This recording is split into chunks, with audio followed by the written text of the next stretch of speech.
Următorul subiect, referitor la scenarii. Acum suntem la scenariul numărul 1, despre care am vorbit. Vă aduc aminte că trecerea la scenariul 2 este vorba de persoane cu test pozitiv, adică infectate mai mult de 400, de la 400 în sus. Vreau să reconfirm că noi nu avem nicio problemă în ceea ce ține de spații. Am fost cu doamna ministru astăzi și am verificat câteva spitale. Nu avem probleme cu medicii, adică avem cadre. Nu avem niciun fel de probleme cu medicamentele și utilajele medicale. Unica problemă care este, asta e irresponsabilitatea oamenilor.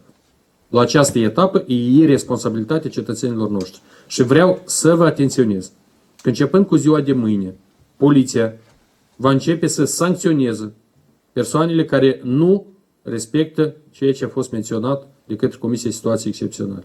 Încălcările vor fi sancționate și prin amenzi și, dacă va fi cazul, și cu pedeapsă penală. Începând cu ziua de mâine. Este domnul ministru aici. Acest mesaj eu vreau să-l conștientizeze toți că dacă nu respectați cerințele impuse de autorități, veți fi penalizați.